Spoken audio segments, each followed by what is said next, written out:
श्री जी channel में आप सभी श्रोताओं और सखियों का हार्दिक अभिनंदन है।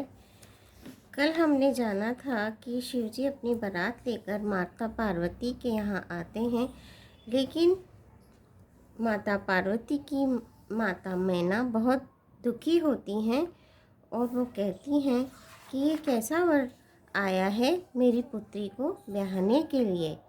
भई विकल अबला सकल दुखित देखी गिरि नारी, करी विलाप रोदती बदति सुतासने संभारी। सियापति रामचंद्र की जय, पवन पुत्र हनुमान की जय। मंगल भवनीय मंगल हारी, दबो सुदशरथ अजिर बिहारी। हिमाचल की स्त्री मैना को दुखी देखकर सारी स्त्रियां व्याकुल हो गईं। मैना अपनी कन्या के स्नेह को याद करके विलाप करती, रोती और कहती थी, मैंने नारद का क्या बिगाड़ा था जिन्होंने मेरा बसता हुआ घर उजाड़ दिया और जिन्होंने पार्वती को ऐसा उपदेश दिया कि जिससे उसने बावले वर के लिए तप किया। सचमुच उनके न किसी का मोह है, न माया, न उनके धन है, न घर है और न ही स्त्री है। वे सबसे उदासीन है, इसी से वे दूसरे का घर उजाड़ने वाले हैं। उन्हें न किसी की लाज है, न डर है। भला बांझ स्त्री प्रसव की पीड़ा को क्या जाने। माता को विकल देकर पार्वती जी विवेक युक्त कोमल वाणी से बोली, हे माता, जो विधाता रच देते हैं वो टलता नहीं। ऐसा विचार करके तुम सोच मत करो।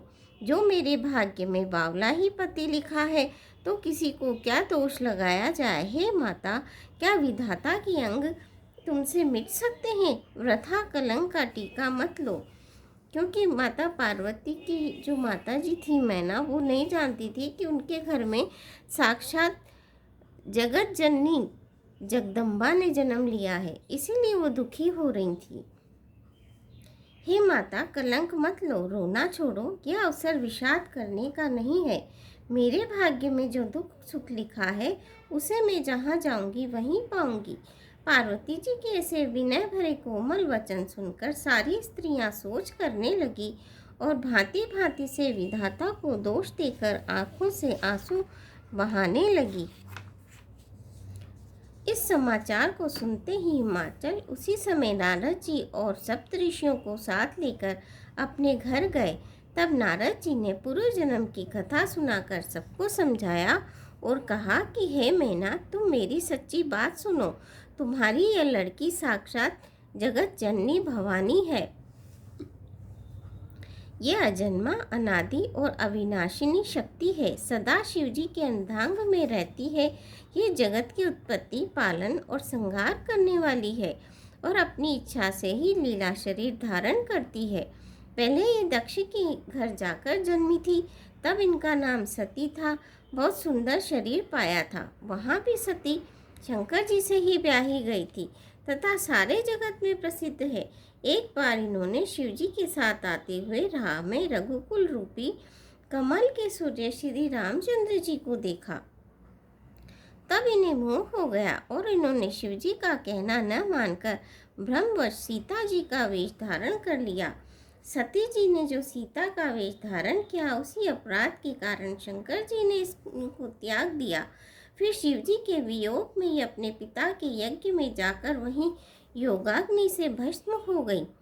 अब इन्होंने तुम्हारे घर में जन्म लेकर अपने पति के लिए कठिन तप किया है। ऐसा जानकर संदेह छोड़ दो। पार्वती जी तो सदा ही शिव जी की प्रिया, उनकी अर्धांगिनी है। तब नारद ये वचन सुनकर सबका विषाद मिट गया और क्षण भर में ये समाचार सारे नगर में घर घर में फैल गया। तब मैना और हिमवान आनंद में मग्न हो गए और उन्होंने बार बार पार्वती के चरणों की वंदना की। स्त्री पुरुष बालक युवा और वृद्ध नगर के सभी लोग बहुत प्रसन्न हुए। नगर में मंगल गीत गाए जाने लगे और सबने भांति भांति के सुवर्ण के कलश सजाए। पाक शास्त्र में जैसी रीति है उसके अनुसार अनेक भांति की जोनार हुई। अनेक तरह के पकवान बनाए गए। जिस घर में स्वयं माता भवानी रहती हो, वहाँ की भोजन सामग्री जोनार का वर्णन कैसे किया जा सकता है। हिमाचल ने आदरपूर्वक सब बारातियों को, विष्णु, ब्रह्मा और सब जाति के देवताओं को बुलाया। भोजन करने वालों की बहुत सी पंगतें बैठी चतुर रसोइये परोसने लगे। स्त्रियों की मंडलियां देवताओं को भोजन करते जानकर कोमल वाणी से गालियां देने लगी। अब सुंदरी स्त्रियां मीठे स्वर में गालियां देने लगी और व्यंग भरे वचन सुनाने लगी। देवगण विनोद सुनकर बहुत सुख अनुभव करते हैं, इसीलिए भोजन कर में बड़ी देर लगा रहे हैं। भोजन के समय जो आनंद बढ़ा वह करोड़ों मुँह से भी नहीं कहा जा सकता। सबके हाथ धुलवाकर पान दिए गए, फिर सब लोग जहाँ ठहरे थे वहाँ चले गए। फिर मुनियों ने लौटकर हिमवान को लगन पत्रिका सुनाई और विवाह का समय देखकर देवताओं को बुला भेजा। सब देवताओं को आदर से बुलवा लिया और सबको यथा योग्य आसन दिए। वेद की रीति से वेदी सजाई गई और स्त्रियां सुंदर श्रेष्ठ मंगल गान गाने लगी। वेदिका पर एक अत्यंत सुंदर दिव्य सिंहासन था, जिस पर की सुंदरता का वर्णन ही नहीं किया जा सकता, क्योंकि वह स्वयं ब्रह्मा जी का बनाया हुआ था। ब्राह्मणों को सिर नवाकर और हृदय में अपने स्वामी श्री रघुनाथ जी का स्मरण करके शिवजी उस सिंहासन पर बैठ गए। फिर मुनीश्वरों ने पार्वती जी को बुलाया। सखियां श्रृंगार करती हैं और गाती हैं, हेरी सखी मंगल गाओ री, धरती अंबर सजाओ री, उतरेगी आज मेरे पी की सवारी। हेरी कोई काजल लाओ री, मोहे काला टीका लगाओ री, हेरी सखी मंगल गाओ री। इस तरह के भजन सारी सखियां गाती हैं और उनका श्रृंगार करती हैं। पार्वती जी के रूप को देखते ही सब देवता मोहित हो गए। संसार में ऐसा कवि कौन है जो सुंदरता का वर्णन कर सके। पार्वती जी को जगदम्बा और शिव जी की पत्नी समझकर देवताओं ने मन ही मन प्रणाम किया। भवानी जी सुंदरता की सीमा है, करोड़ों मुखों से भी उनकी शोभा नहीं कही जा सकती। जगत जननी पार्वती जी की महान शोभा का वर्णन करोड़ों मुखों से भी करते नहीं बनता। वेद शेष जी और सरस्वती जी तक उसे कहते हुए सकुचा जाते हैं, तब मंद बुद्धि तुलसी किस गिनती में है। सुंदरता और शोभा की खान माता भवानी मंडप के बीच में जहाँ शिवजी थे वहाँ गई। वे संकोच के मारे पति शिवजी के चरण कमलों को देख नहीं सकती, परंतु उनका मन रूपी भोरा तो वहीं रसपान कर रहा था।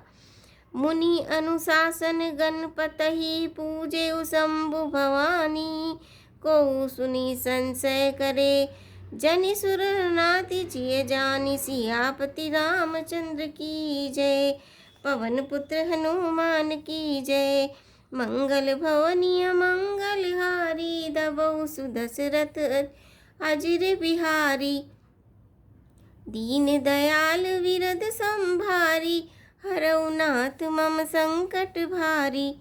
श्रोताओं, आज के लिए बस इतना ही। आप सभी श्रोताओं से, सखियों से आशा है आप मेरे चैनल को सब्सक्राइब करेंगे, वीडियो को लाइक करेंगे, शेयर करेंगे। धन्यवाद।